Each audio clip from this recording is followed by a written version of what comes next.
Fastest train in the world. Meron silang VIP class stop. Yes, currently, this is the fastest train in the world. Amazing. Nakakita tayo labas. Pinakamabilis na biyahe ko sa Shanghai Special. Final thoughts, guys. Go.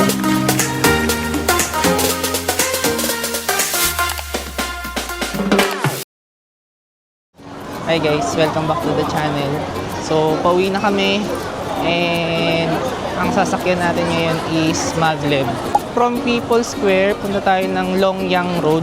Tapos, doon tayo sasakay ng Maglev. Then, walkthrough natin guys. So, pakita ko sa inyo kung paano yung guide or step-by-step guide ng pagsakay sa Maglev. Tapos, kung paano tayo makakapunta ng airport galing dito sa East Nanjing Road sa ating aim. Time check 7:15 na and ang flight natin pala is 1:45 AM. So, ayun guys, uwi na tayo. Let's go. So, line 2 pa rin tayo. Ito.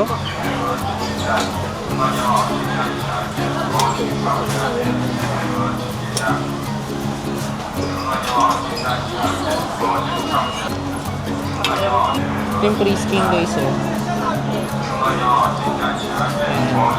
Ilagay mo yung bag mo dun sa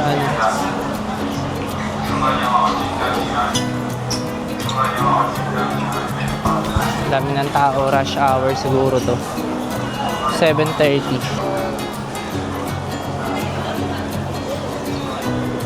Grabe, ito na naman yung mga LED nila malalaki.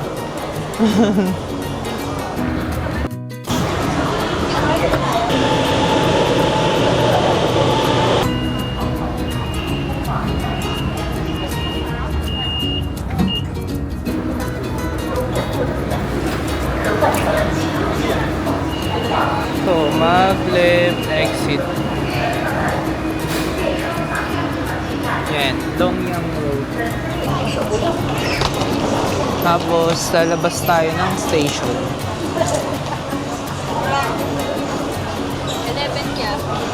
And may makikita kayo mga ganyan. Tapos, exit 11. Papunta dun sa station ng Maglev. Ito pala guys, exit 3, Maglev line. Yan. Ang last na biyahe ng Maglev is 9 PM, 'di ba? Mga 9:40. So, dun kayo magbe-base. Okay, ito na Maglev line na yan, exit 3.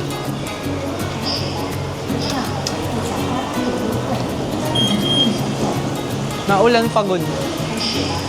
Oh, ayun nakasulat sa Ayun be, and yun na lang mo, take the Maglev line, please go upstairs.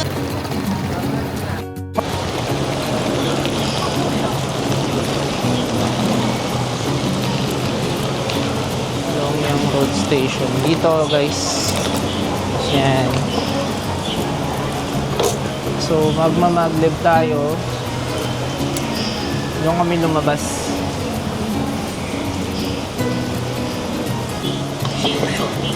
So, yan. So, Maglev tickets dito sa kaliwa. Tapos, entrance gate doon. So, dito kami bibili ng ticket. So, tignan din natin kung kung paano bumili ng ticket.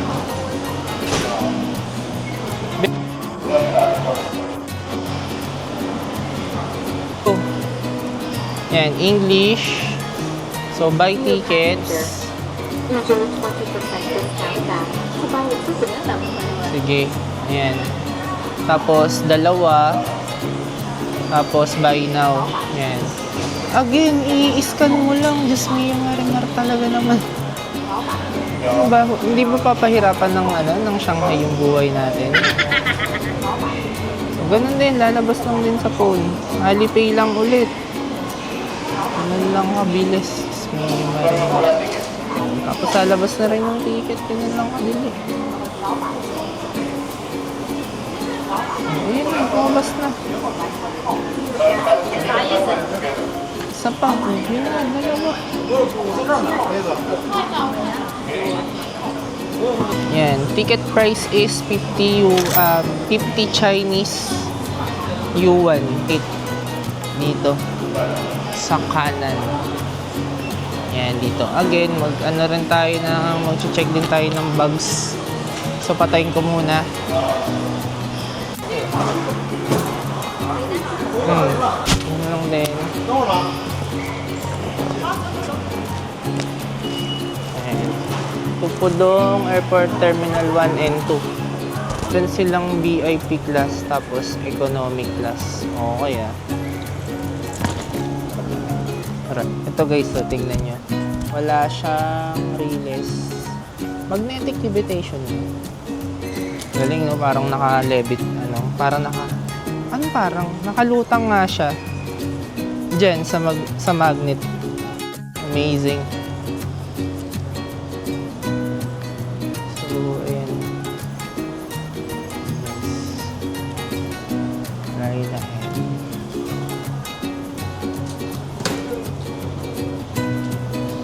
Every 15 minutes yung dating nung maglev.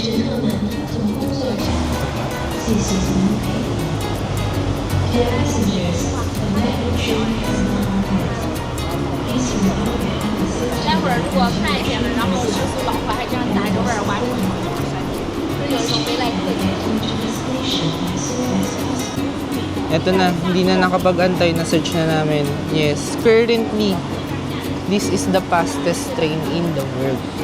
Amazing.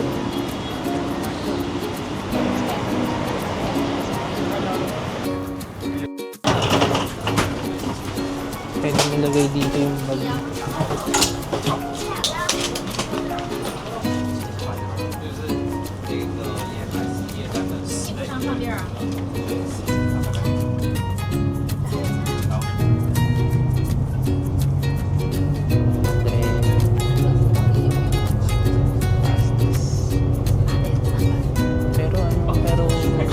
Wala akong masyadong maramdaman yung sa bilis niya. Parang typical na train.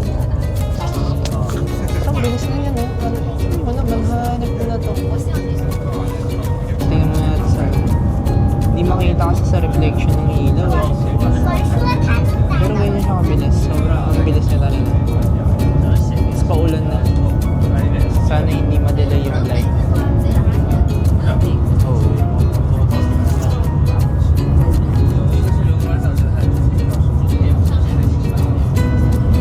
Orasan natin guys para makita natin kung ilang minuto.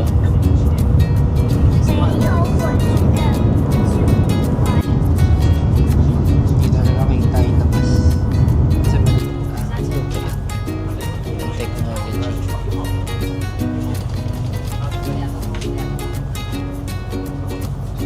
Exact time ng pagtigil talaga 7 minutes and 52 seconds.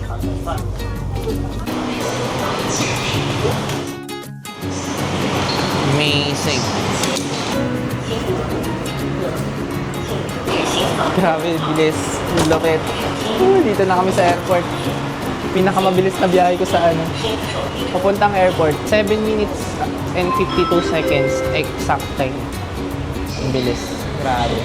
That's the maglev here in Shanghai. In Shanghai. Hindi, Shanghai daw. Shanghai. Hindi Shanghai.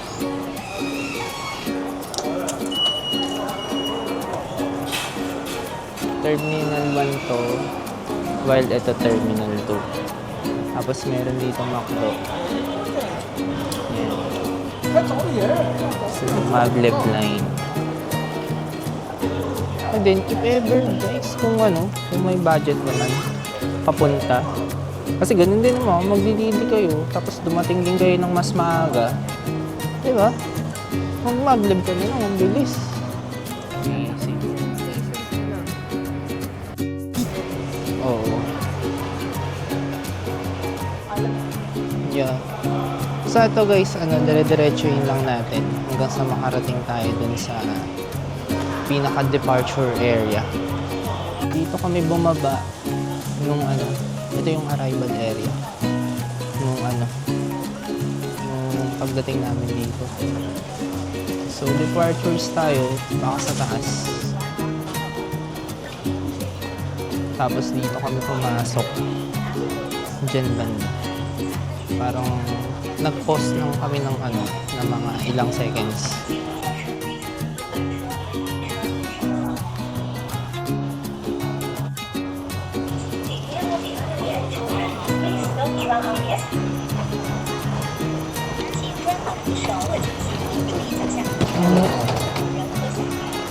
So first things first, dito na tayo sa departure area. Tingin tayo sa departure code. Ito yun. So hanapin natin yung natin. Dito sa second floor, Terminal 2, may mga stores pa. Ito, Muji to go. Yan. Currency exchange. Tapos dito tayo mamaya. Letter G. Diyan tayo pipila. Kasi dyan ang Sebpak.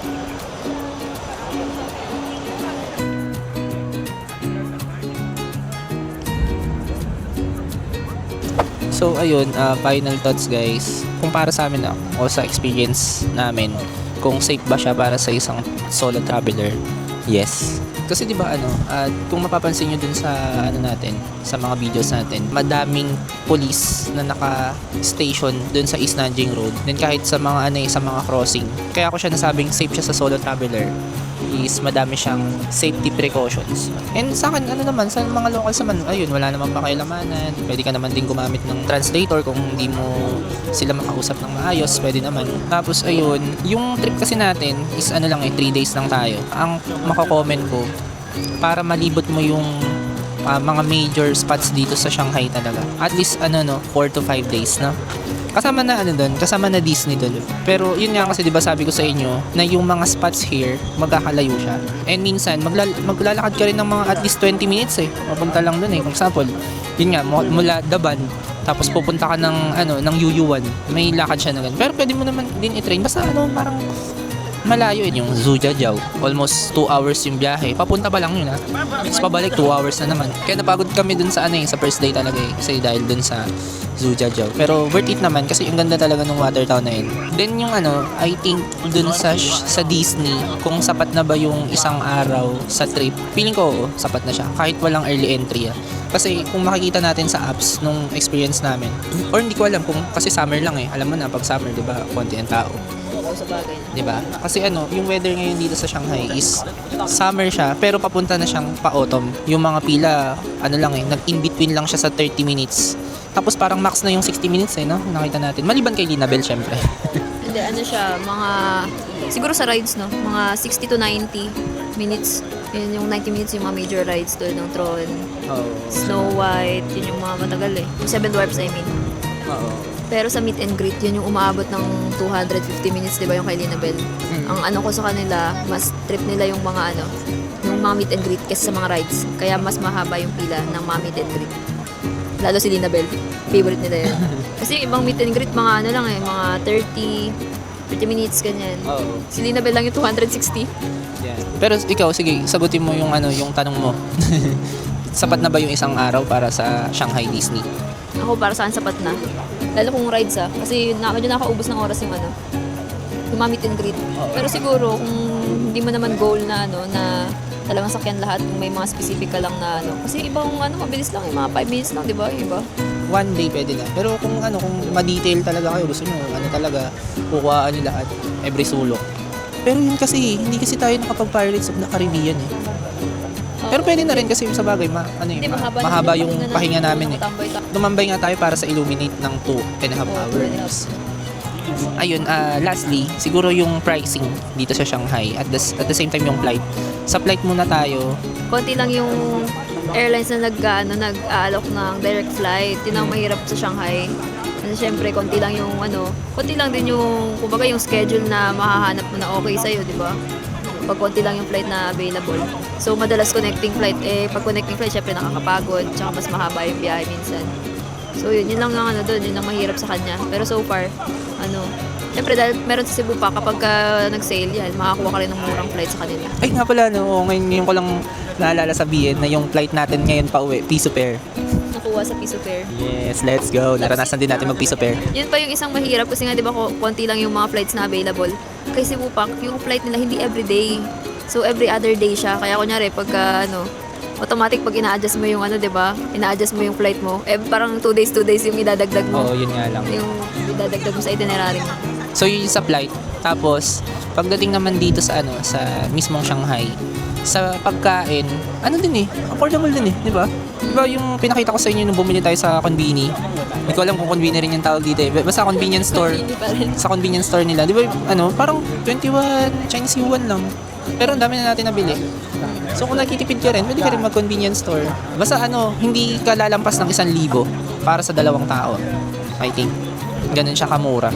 Tapos, pagdating sa bilihin, hindi kami naka-experience ng tax-free Pero rin siya, if ever, yung mga t-shirts, 159 Chinese yuan Okay, sa Disneyland. Diba? Sa experience natin, pinakamura ng mga Disney shirts sa Shanghai Disneyland.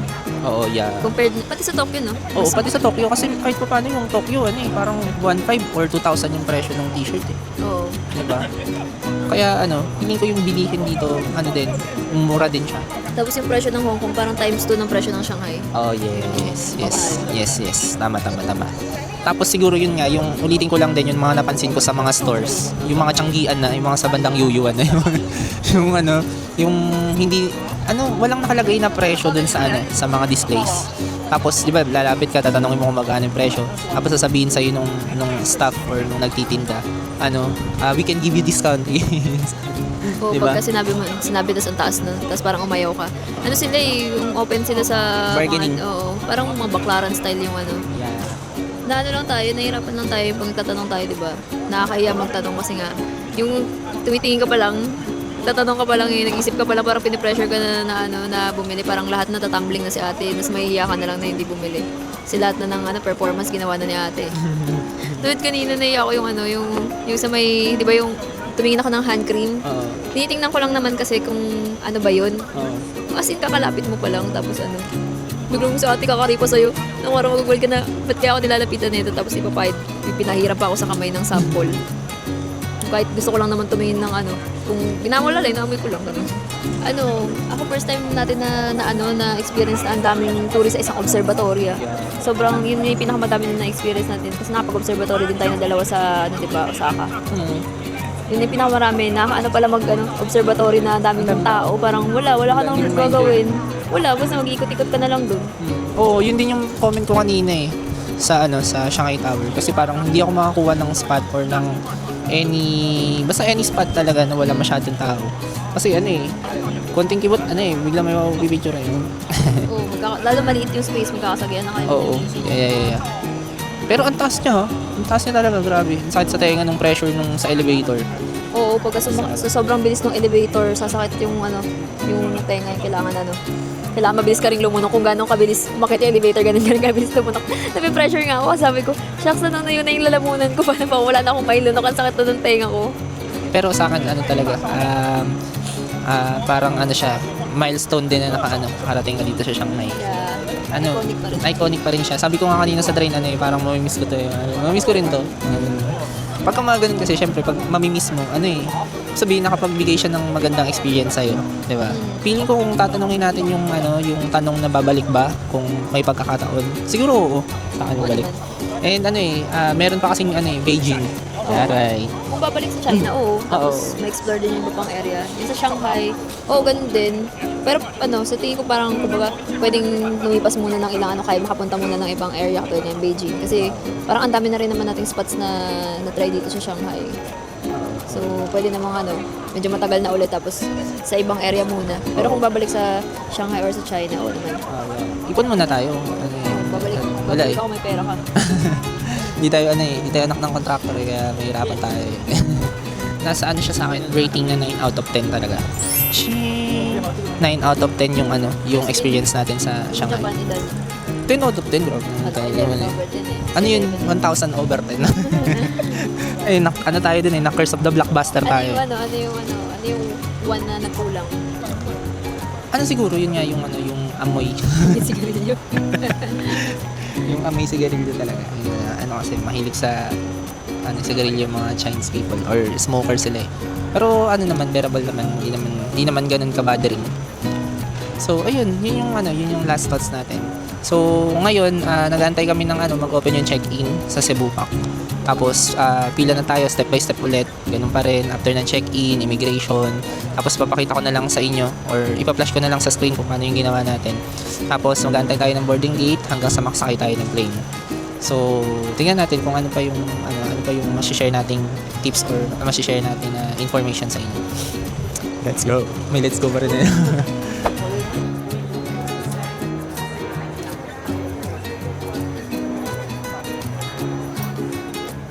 Okay guys, nakalampas na kami sa security check. Take note lang na medyo matagal yung security check dito. Bakit? Kasi manual pa yung security checking. Hindi katulad sa Philippines. And time check kasi parang isang oras yung tinagal natin sa pila. Pati immigration medyo matagal din. So dito na tayo sa boarding gate. Meron pa ring mga stores dito. Hudson Market, yan, mga stores pa rin. So, ayun, mga CR, water refilling station, drinking water. Oh, parang may sleeping pad dun May malapit naman na CR dun, Oh, feeling ko malapit. Ito, may store pa rin. Percent yung pangalan ng store. Ano yan? Sleeping pad ba yan? Totoo ba to?